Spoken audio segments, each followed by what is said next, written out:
and beautiful reefs. The Red Sea is widely regarded as having some of the best scuba diving on Earth. What do you say? Should we have a closer look?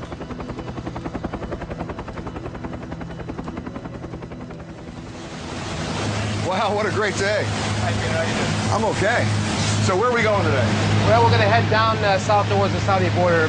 There's some beautiful dive sites there, and the one that we're going to go to today is the wreck. Tell me about the wreck. Well, the wreck is a Lebanese registered ship called the Cider Pride that caught fire in the bay about 10, 12 years ago. We got to this particular vessel and the crew were already in their suits with their suitcases, and we realized it was an insurance ploy. They were trying to sink the ship for insurance reasons. We actually managed to put the fire out and save the ship, but it was so badly damaged from the inside it couldn't be used again for commercial uses. So we got the permission to clean the ship out and make it safe for diving. We sank the ship to build a new coral reef that would bring more sea life and improve the environment of it.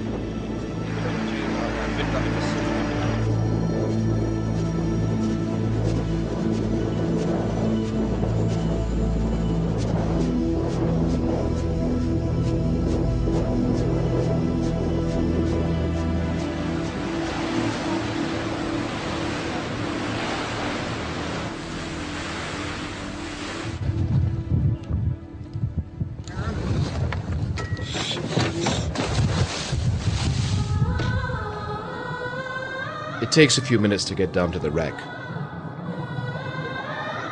The ship's lying on its side in about 90 feet of water.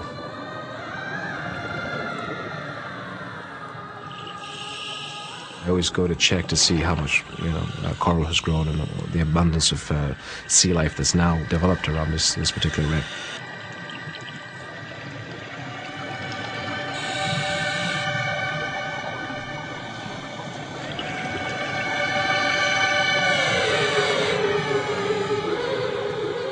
This wreck is a lifelong adventure for me. Every time I return, there's always something new to see. I really hope that this is something my children can appreciate long after I'm gone.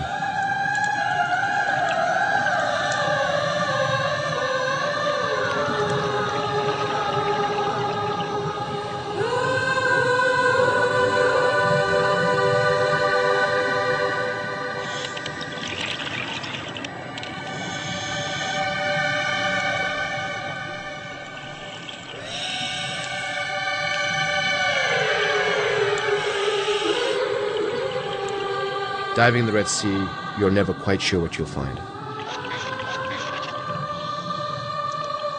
We're even trying to create a reef out of old army tanks, which some might think might be a much better use for them.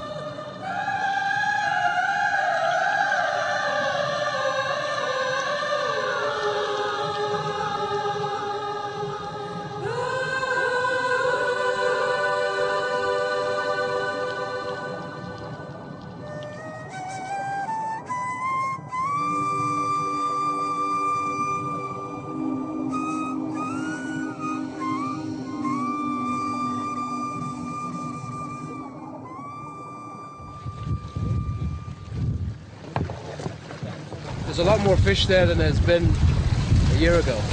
A lot more color down there too. Soon we headed back to Aqaba, and His Majesty let me pilot his yacht. How cool was that?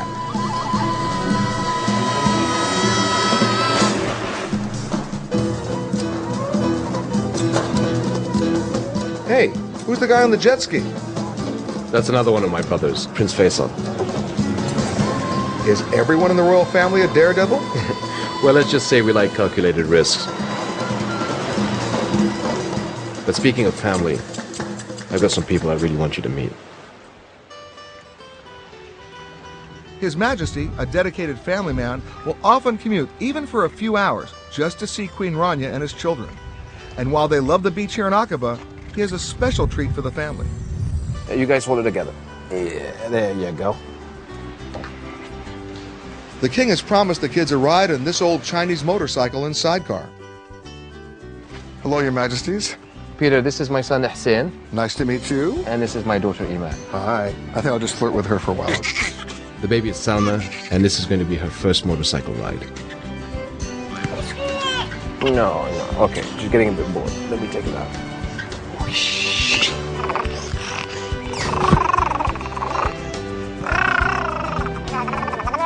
Here's Her Majesty.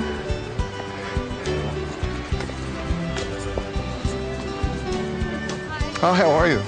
Nice to see you again. Nice to see you. How are you doing? I'm doing great.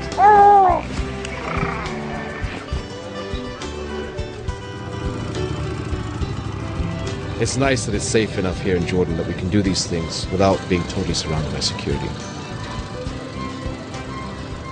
I just want my family to have as normal a life as possible. Even the semblance of normalcy in this part of the world may often seem like an impossible dream. But King Abdullah, like his father before him, works hard to keep that dream alive.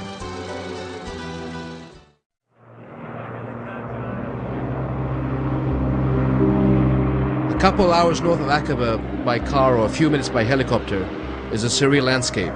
It's the lowest point on Earth, 1,300 feet below sea level. And Peter, if you stop to examine the snowy white shoreline, you might be surprised with what you'll find.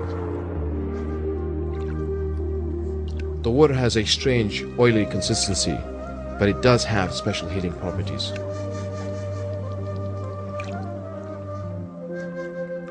But without a doubt, it's the most buoyant body of water in the world.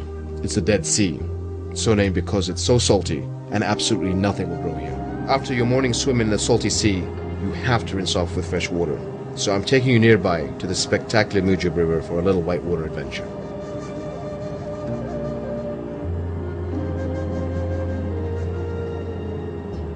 It may not look that impressive from up here, but from the ground, it's absolutely awe-inspiring.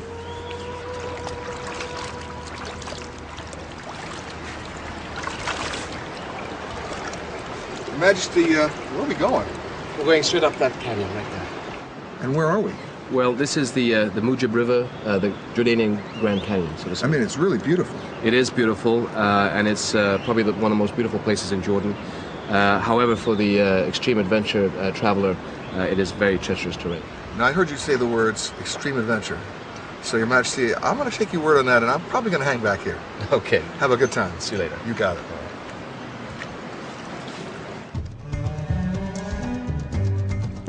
I think Wadi Mujib is the hidden jewel of Jordan. I first came here when I was in the Special Forces many years ago.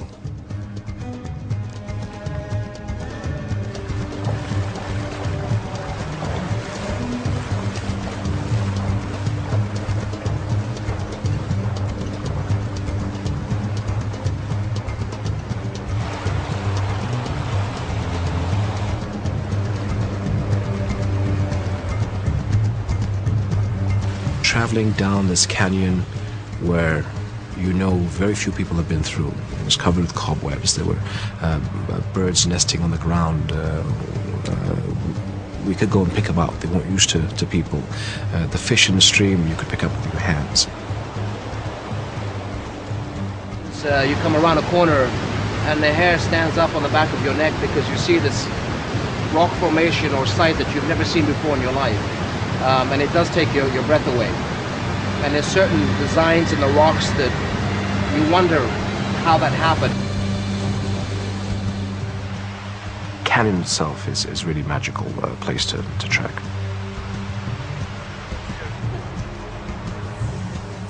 We're trying to make our way to a stunning waterfall.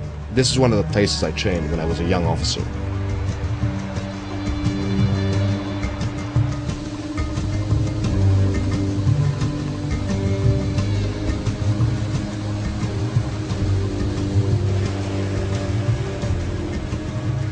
It's a hidden place and it's difficult to get to. It's accessible, but with prior permission, simply because it's such a wonderful location. It's sort of one of the best kept secrets of Jordan.